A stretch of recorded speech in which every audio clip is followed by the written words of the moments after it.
1945 was a tumultuous year. It saw fierce fighting, peace, and the beginnings of a new world order. The Allies were determined to inflict total defeat on their enemies at any cost.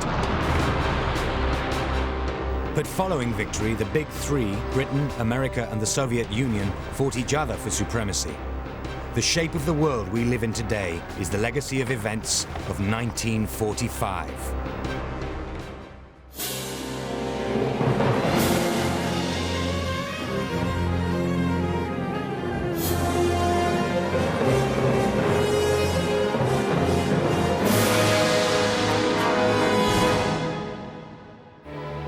In this program, we see how, as 1945 drew to an end, the world was to change shape forever. Millions of people were forced to move home and country as borders were redrawn and new occupying governments installed. The wartime trials at Nuremberg in November aimed to mete out justice to the Nazi leadership. By the end of the year, America and the Soviet Union were on the brink of a new Cold War. The forces which were to shape international politics for the next 50 years took root in 1945.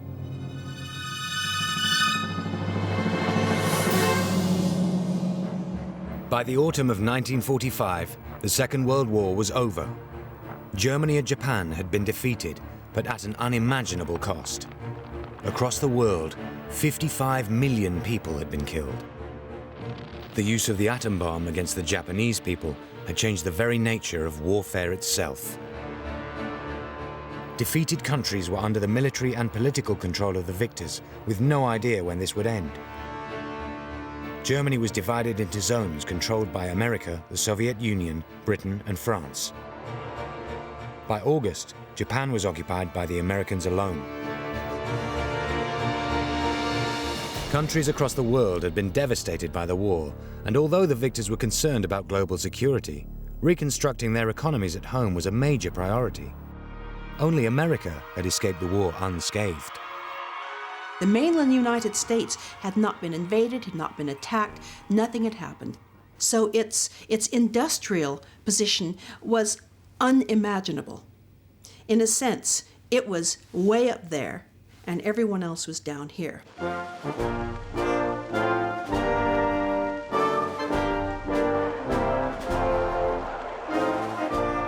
Between 1940 and 1944, American industry had grown by 50%. America was now the richest country on earth, and its citizens had the highest standard of living by far. The country truly was the economic powerhouse of the world.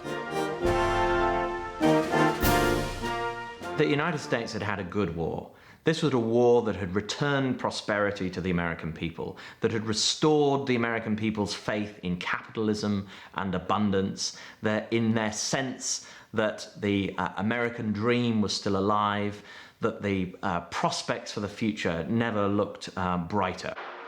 What had happened during the war was that people had been earning higher wages than they'd ever had before. Employment was full. Even people serving the army were earning wages of a scale that they couldn't have imagined before the war. And what they'd done with all that money was to save it. And so there was a tremendous consumer spending boom in the end of 1945 and into 1946. And Americans were going out and buying cars and buying radios and buying new homes. There was also great geographical mobility within the United States during the war, a migration on an unprecedented scale of African Americans from the South into the great industrial cities of the North, where the jobs were during the war. And that, of course, was to have a profound impact on American society after the war. Black Americans in the South still lived in a society segregated by race, and many returning black soldiers found they had fought fascism and racism abroad, only to face it themselves when they got home.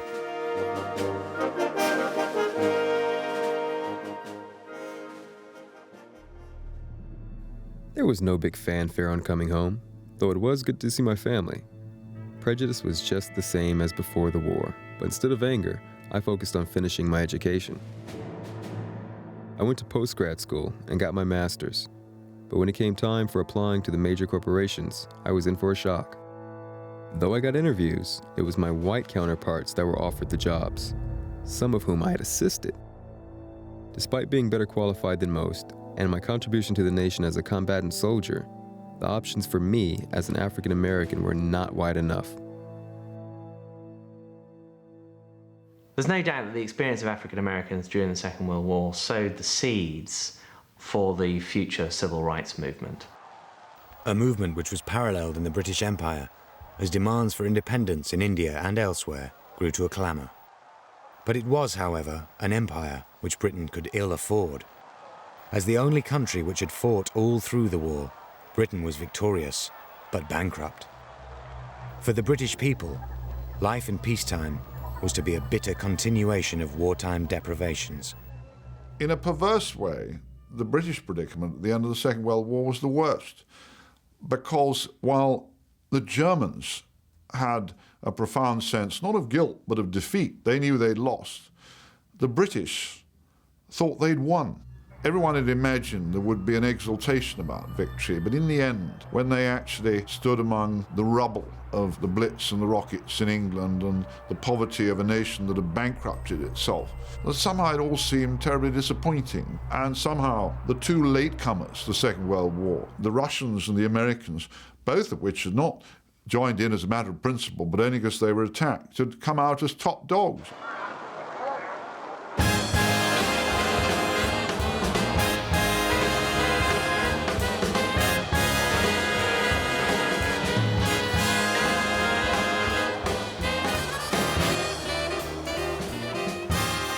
Millions of British troops were demobbed by the end of 1945. They came home with high expectations, which all too often were severely dashed. For a soldier coming back to his family, it was obviously a joyful reunion up to a point. He was often a stranger to his children. His wife had had to find ways of coping and being independent during the war, which had, in a sense, excluded a husband. A man had been living in an entirely male environment where his life was very structured for him. He suddenly had to come back, readjust to his home life, find a job, demobilisation in an austere, decaying, devastated country. I think it was an extraordinarily difficult time. For women too, the adjustment was difficult. For many, the freedom of their wartime years was over. The divorce rate rose hugely after the Second World War. It had been around 10,000 in 1938, and it rose to over 25,000 in 1945. 70% of that was for adultery. And what was a change was, of course, for the first time, more women were suing for divorce than men. The main material demand was for more housing, as millions of homes had been destroyed by bombing. Food and clothing were also in short supply, and rationing of some basic goods continued right up until 1954. After the war, there was a terrible housing shortage. I lived in 2 rooms in an aunt's house. We had a bedroom and a room with a sink and a stove, and we had use of the bathroom. My friend lived in even smaller rooms. She was terribly excited that she could buy a new saucepan. There was such a shortage of everything. Another aunt was eventually housed in a brand new prefab which looked just like a cream and green trimmed doll's house. Rationing went on for a long time after the war. You couldn't buy furniture. You had to buy utility furniture, which was very cheap wood put together to make chests of drawers and tables, and you even had to have coupons for that. In July, the hope of a better, fairer world had swept a Labour government to power under the leadership of Clement Attlee. The harsh reality of Britain at the end of the war was that although there were enormous expectations of the Attlee government, there were expectations of a better society, expectations of an end to poverty, but Attlee was dealing with a near-bankrupt nation, dreadfully in hock to the Americans. The economic problems of creating a new society were absolutely enormous. Undaunted, on the 12th of October, the new Chancellor of the Exchequer, Hugh Dalton, made his first budget speech. This outlined Labour's vision for the future and paved the way for the nationalisation of industry and the creation of a welfare state and national health service. This is the programme on which we were elected. This is the programme we intend to carry out. And my job as Labour Chancellor of the Exchequer is to find the money to do all these things properly. an awful lot of people were saying to the Attlee government, well, yes, I mean, it's all very nice to have a fairer society and social security and decent education and health, but not now because we're bankrupt. And Attlee, of course, knew that now was the political opportunity. Now was the only time. If it wasn't going to be now, it was going to be never. The Soviet people had paid a very high price for winning the war. 1 in every 10 had died, and thousands of towns and cities were leveled. Whole rural districts were destroyed, and farming had practically ceased. In the Soviet Union, which had taken a disproportionate share of casualties, some 27 million killed overall, large numbers of men were dead, so a huge burden focused on women. And if you look at the statistics, the population after the Second World War, the imbalance between men and women is quite extraordinary. The Soviet Union, in fact, had no resources to throw into reconstruction because everything in Western USSR had been completely destroyed, and the effort they'd put into winning the war had been inordinate. Looting and black marketeering were rife, and social order had virtually collapsed. Stalin quickly opted to restore the old system of controls in the USSR. He was going to reconstruct the country, not by making concessions to popular opinion. He knew that if he did this, it would be seen as a permanent weakening of the old system. And he saw his own power and the party's power as essential for the maintenance of the USSR as a global power. The struggle for global power between Stalin and the other world leaders was to have a profound impact on the millions of people whose lives had already been changed forever by the war. The victors wanted peace, but on their own terms. The price that the people of Europe were to pay was ethnic cleansing on a vast scale.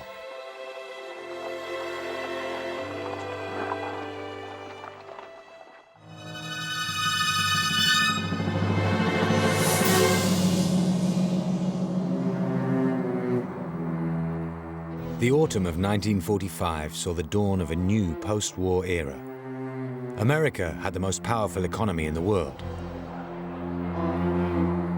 The Soviet Union was a global power, but like Britain, it had been financially crippled by the war. The process of reconstruction was to be long and painful. After 6 years of war, the victorious Allies were keen to create the foundations of a stable and peaceful world. Their big fear was that a war would be provoked by a series of ethnic conflicts, particularly in those European countries where German people were living.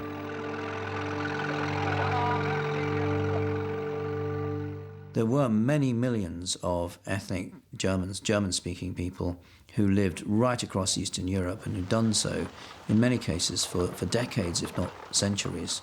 And the existence of this kind of patchwork quilt of German minorities right across Eastern Europe, up along the Baltic, into Russia, down the Volga and so on, was something which the Western Allies and the Soviet Union considered had been a major impulse towards the Second World War and a major cause of atrocities during the war. It's important to remember that the Nazi plan for Eastern and East Central Europe had been one of total ethnic reordering, in which Jews who lived there were to be exterminated.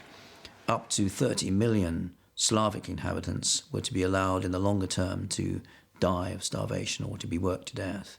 And ethnic Germans who lived there or who lived in Germany itself were to be moved around, and put in charge of large farms which would be worked by slaves from the local population. And without that kind of background, it's very difficult to understand the hatred and bitterness which the local Czechs, Slovaks, Poles and others felt towards ethnic Germans.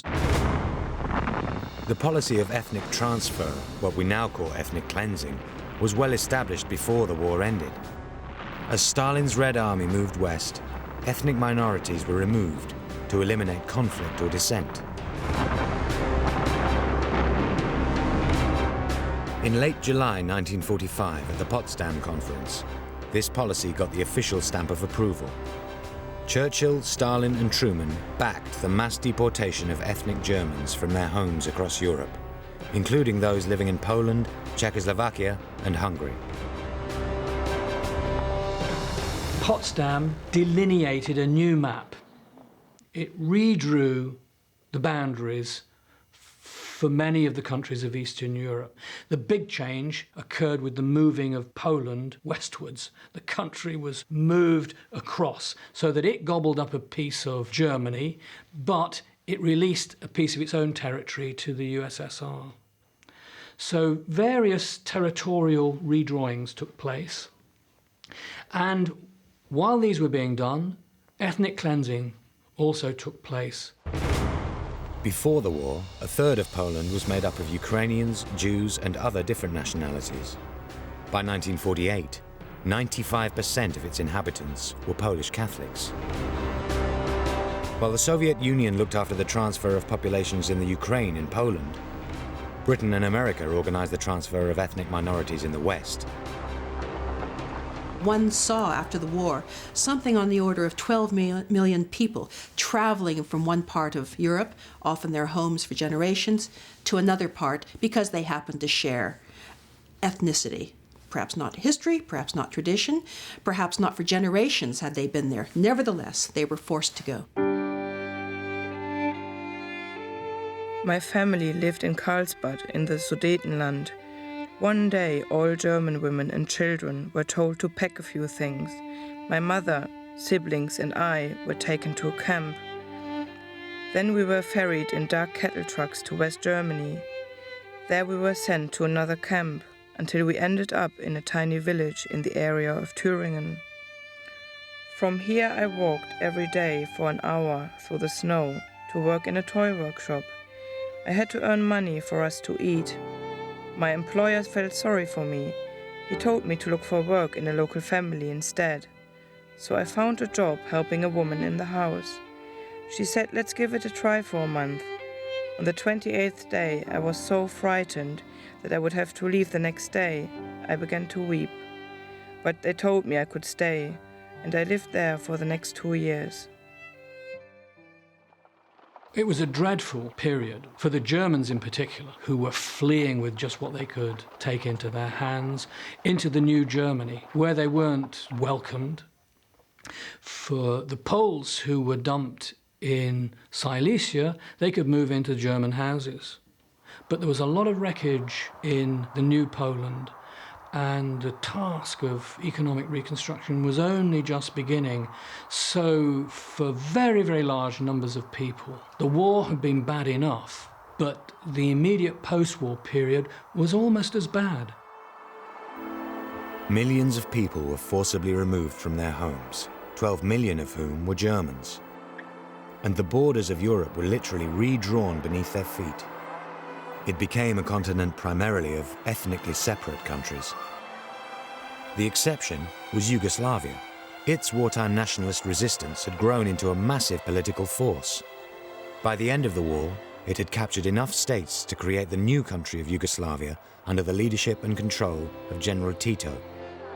Josip Broz Tito, the strong man of the partisan movement during the Second World War, the resistance movement that fought the German occupiers, actually had to construct a Yugoslavia which brought together a variety of different nationalities to create a bigger territorial entity, the state of Yugoslavia, but it was based on multi-ethnicity.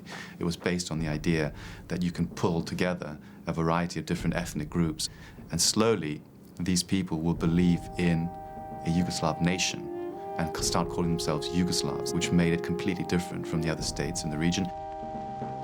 Both Stalin and the West were irritated by Yugoslavia, fearing that it threatened stability in Europe.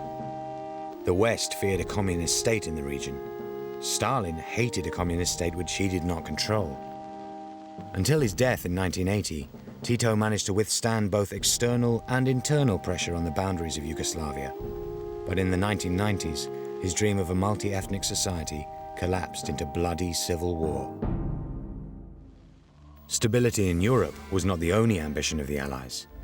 They wanted global stability as well, defined spheres of influence and the resolution of disputes through dialogue and negotiation, not through a third world war.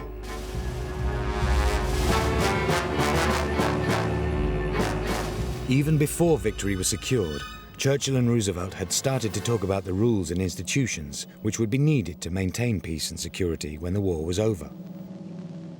The project for reshaping the international order began in August 1941 when Churchill and Roosevelt met in Newfoundland and concocted a document called the Atlantic Charter. It's a very short document.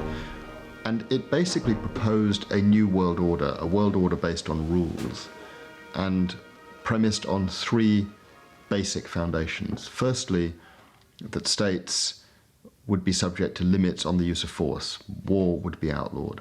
Secondly, states would respect the dignity of the human individual, and that was how international human rights law was born. And thirdly, states would subject themselves to a system of economic liberalization, free trade, and all the related market-type mechanisms which we're now rather familiar with. And it more or less put in place the system which we still have today. The Second World War was obviously a turning point in America's not only views of the world, but of her place in the world. The U.S. did not want to be involved in yet another world war, and to prevent that, they had to try to, in a sense, not only be part of the world, but to try to reconstruct the world in a way that this would obviate the need for war. And the main forum for this was going to be the United Nations. The structure of the United Nations was hammered out by the Allies during the war years. Every nation was to be represented, and its mission was to maintain peace, with the use of force if necessary. But the use of force was to be decided not on a majority vote, but by the much smaller Security Council. There had been a lot of negotiation. The question, was there going to be a veto in the Security Council? Who was going to be members? How did you join the United Nations? What were going to be the powers of the General Assembly as opposed to the Security Council? And eventually what happens is that negotiations, give and take, came up with an organization each of the great powers could live with. The United Nations Charter was ratified on the 24th of October 1945 by 51 countries, but the ultimate power rested with the permanent members of the Security Council: the Soviet Union, America, Britain, France, and China. Even today, these five remain the only members of the United Nations top table. You members of this conference are to be the architects of a better world. In your hands rests our future. The Allies now moved on to holding the Nazis to account, with the creation of the world's first international war crimes tribunal.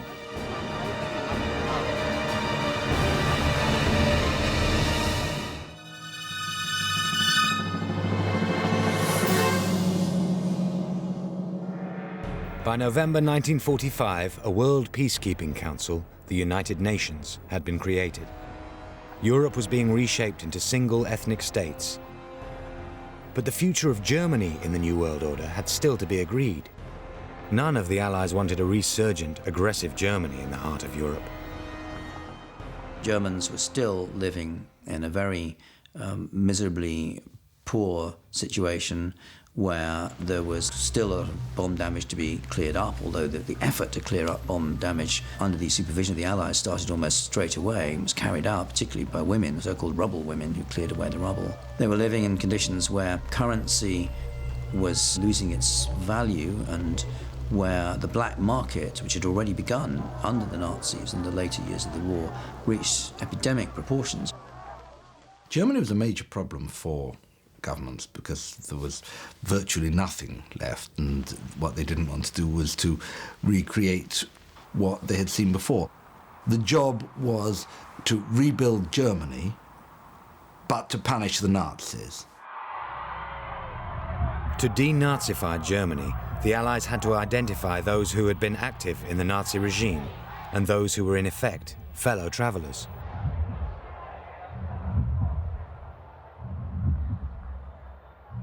Thousands and thousands of Germans were forced to fill out very lengthy and elaborate forms detailing what they'd done and what they belonged to in the Third Reich, and were subjected to interviews. It's an unprecedented operation on an enormous scale, trying to establish the exact degree of complicity of an entire population in the crimes of its former regime. And according to the way you were actually placed on this list of hardline Nazi all the way down through fellow traveller to not being involved, you were then given or denied opportunities to have a job, earn a living, enter the professions, take up your previous profession.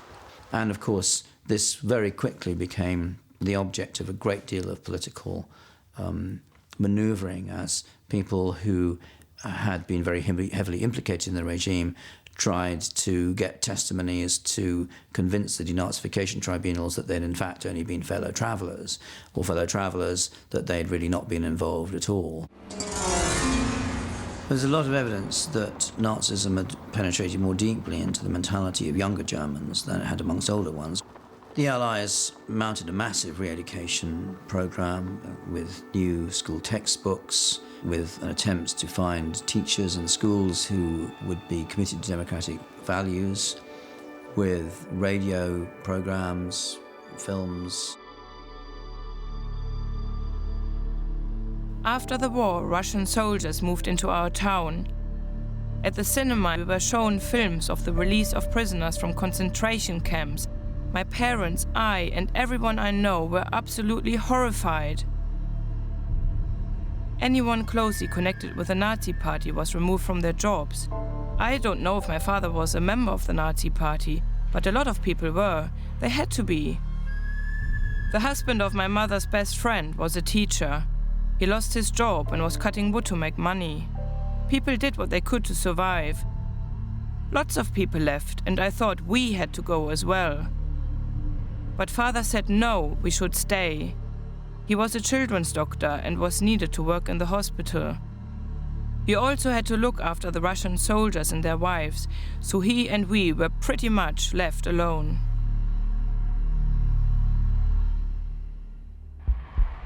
The leading participants in the Nazi regime faced a different fate. Initially, Churchill, and Stalin too, had thought simply of shooting Hitler and the leading Nazis insofar as they survived the war out of hand.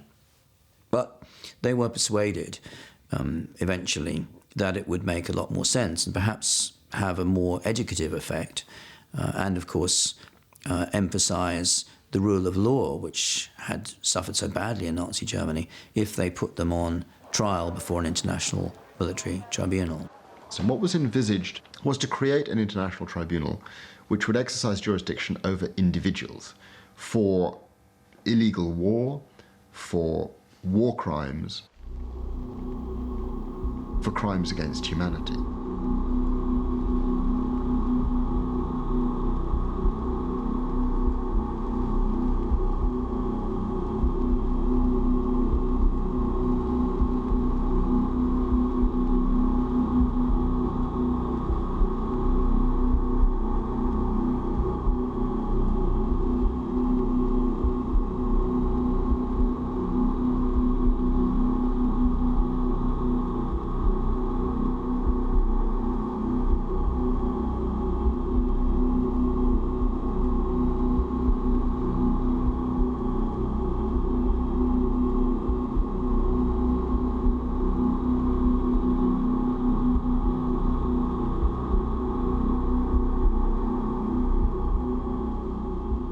There was also a broader project of denazifying Germany, showing the entire population that what had happened was not acceptable, showing that when individuals breached established standards of human behavior, they would be punished. Nuremberg was chosen as the site of the trials because it had been the place where the Nazis had held their annual party rally right through the Third Reich, and so it had come to have a symbolic importance as the national centre of National Socialism. Before 1945, there were no rules of international law which generally prohibited violations of fundamental human rights, or which stopped one state from using military force against another state, or which dealt with global trade or foreign investment or finance. The general position was that under international law, a state was free to do whatever international law didn't expressly prohibit it from doing. So if there were no clear rules on something, the state was free to act. There were no rules on genocide, there were no rules on extermination of large parts of your population, and states were free in international law to do that. They had to draft rules from new, and that has always dogged the Nuremberg system, because it meant that the rules which were applied to events occurring after 1939 didn't exist when the events actually occurred. And that's why Nuremberg has always been referred to as victor's justice. They drafted the rules, they adopted the rules after the terrible events had happened. Despite all the difficulties and uncertainty about how to bring the Nazis to account, the trials began on November the 20th, 1945. However unsatisfactorily and imperfect the Nuremberg trials were, they were a real attempt to impose a code of justice upon a regime that had brought unspeakable misery upon the world. 24 leading Nazis were tried at the first Nuremberg tribunal. 11 were sentenced to death, and the rest imprisoned. The trials are very widely publicised. They were filmed, they were shown in newsreels. They were seen very much as a way of educating the German people in the criminal nature of the regime that they'd been living under since 1933. But this only had a limited effect, I think.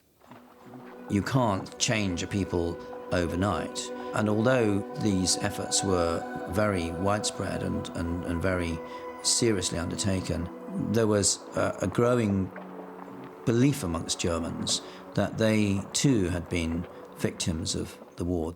And many Germans saw the war crimes trials as something rather vindictive. Many other smaller trials of Nazi collaborators were also held. There was a trial of doctors who'd been involved in medical experimentation in the camps.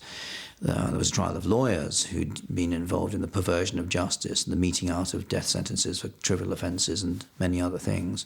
There was a trial of big industrialists. There was a trial of leading SS officers implicated in the mass shootings and extermination of Jews.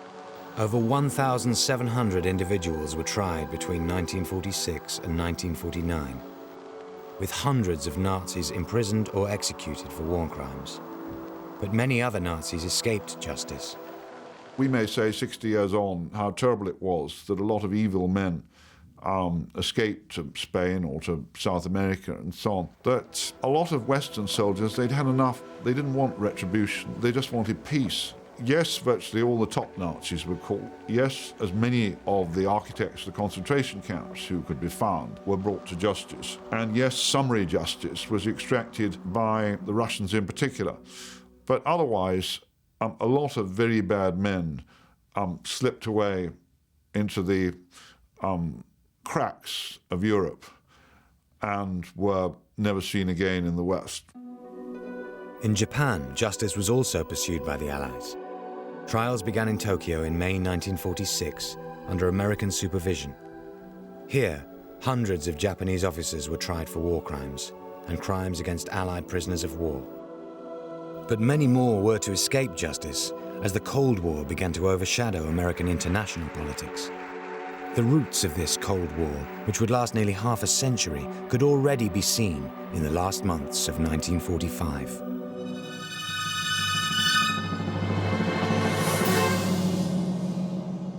By December 1945, the shape of the rest of the 20th century was already sketched out. Britain was no longer a world player. America was an economic powerhouse, ready to convert the world to capitalism. And the Soviet Union, while economically weak, was ideologically strong and determined to defend communism. From being a pariah state, or a sort of rogue state in the 1920s and 30s, to the verge of extinction in 1942, it had sprung back to a position where it was the only power that could effectively oppose and balance the United States on the world stage. Stalin, at the end of the war, knew that the Americans intended to be the dominant world power. They were setting up military bases, linking up the whole of the world. They were penetrating the political orders in the most powerful countries all around the world. They were using their economic might as a means of increasing their political and military power.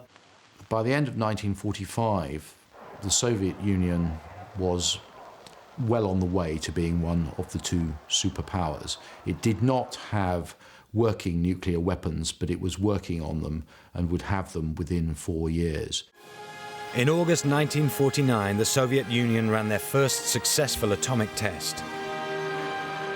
But the really important weapon for the Americans in their battle with the Soviet Union was their economy. From the Depression of the 30s, America had become the richest country in the world. At the end of 1945, half of the manufacturing capacity of the world was in the United States. The Americans had an almost complete monopoly over the developing new technologies of electronics and aerospace.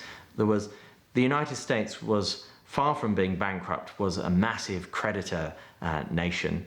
It was at the summit of its power. Certainly the Soviet Union expected the United States to go into a profound depression after the end of the war because it would have no one to sell its surplus production to. And therefore it was to the benefit of the United States that it tried to reconstruct not only countries, but international financial and economic systems to rebuild the world so that its farmers, its producers, its industrialists have someone to sell their goods to. The Americans wanted new markets, and they also believed that international trade would make war less likely. Somehow things had to be organized that would not only make war more impossible, but more unlikely because people weren't going to be so concerned with taking people's territories or people's trade and so forth. During the war, the American and British governments had been planning for a post-war world. They thought free trade and international economic cooperation would prevent booms and slumps and help countries in financial difficulties. The idea is when you bind economies and make them economically interdependent, it's much more difficult for conflict, for war to break out. That's the logic of free trade, the essential elements of globalization in its modern sense, namely that one state, one community, has an interest in what another community does or doesn't do, was established by the vision of Churchill and Roosevelt. However, by the end of the war, Britain and America were no longer equal partners, and much of this cooperative sentiment disappeared. One of the first victims was Britain itself. With her gold reserves wiped out, Britain had survived the war by relying on American aid and military and industrial equipment, which was to be paid for later. This scheme was known as Lend-Lease. Fairly soon after the Attlee government came in, the United States suddenly withdrew Lend-Lease. This was a lifeline to Britain, and it meant imminent bankruptcy. So the only thing that was left for Britain to do was to seek a vast American loan. And there were long and detailed and bitter negotiations. It was pretty clear to the Americans that Britain was in dire economic shape. The Americans saw the British need for finance as a way of getting the British to accept various policies the United States wanted them to accept, various policies, economic policies, open up the empire to American trade, for example. The British saw this as opening up the empire for American business to take it over commercially. The Americans saw it as freedom for their businessmen. That's one good example of the types of changes the United States wanted to enforce on Britain as a price of the financial aid that Britain so desperately needed. The vote by the American Congress of the loan to Britain is good news. The agreement that was finally reached was for a loan, a rather smaller loan than Britain had hoped to get, but a loan nonetheless, enough to stave off immediate bankruptcy. Britain borrowed £3.75 billion, but on very harsh terms, and it had to be repaid with interest over the next 50 years. The terms, in effect, meant that there was bound to be a financial crisis in Britain within 2 or 3 years, and the financial crisis, in fact, duly arrived in 1947. And it forced the Americans to see what they hadn't really admitted before, just how weak Britain was. Now, of course, the long-term result means both political and economic dependence on the United States, and has ever since. There isn't a single prime minister since Attlee, I suspect, who didn't see America and the American relationship as the only one that really fundamentally mattered. But the reason that that is the case is partly political dependence, but it is partly because we still owe vast sums of money dating back initially to that enormous loan negotiated between Attlee and Truman. Today, Britain still owes America over £200 million.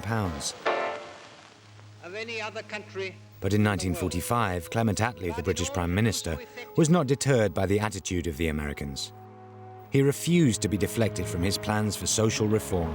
All sorts of things that we now take for granted. The idea that if you're ill, you can go to the doctor. You don't have to count your bank balance and say, oh, I can't afford the doctor. The idea that everybody has a right to secondary education, that dates from the Attlee government. The idea that if you're out of work, you don't starve. There is a basic subsistence supplement. All of that was creations by the Attlee government. None of it existed before. An awful lot of it does not exist still in vast chunks of the world, including the United States of America. But at the time, many thought America would follow Britain. What was happening in Britain seemed to some Americans to be almost self-evidently the way of the future. And they assumed that sooner or later, progressives in America assumed that sooner or later the United States would follow the British example down the path towards a national system of health insurance, federal support for housing and education. The reason why eventually it didn't get anywhere was because the Conservative alliance of Republicans and Conservative Democrats were now bolstered by being able to contrast an American tradition of self-help and individualism and limited government against what was increasingly perceived as the looming Soviet threat. As American attitudes hardened, their government seized effective control of the International Monetary Fund and World Bank, both established during the dying days of 1945. The cooperation and support of the war years and the hopes of this continuing in peace was soon forgotten, and Europe was to face years of extreme hardship. Not until after 1945 did America offer substantial support for reconstruction with the introduction of the Marshall Plan. The United States, with the Marshall Plan, forced these countries, encouraged these countries, facilitated these countries to get rid of these tariff barriers and make it one huge market. This would enable Europe to reconstruct, to become a viable continent again, against the Soviet Union, amongst other things, and also a huge market for all the surplus American grain and tinned meat products and cars and steel, a market for these goods to be sold. So it was a win-win situation for the United States, and indeed for Europe as well.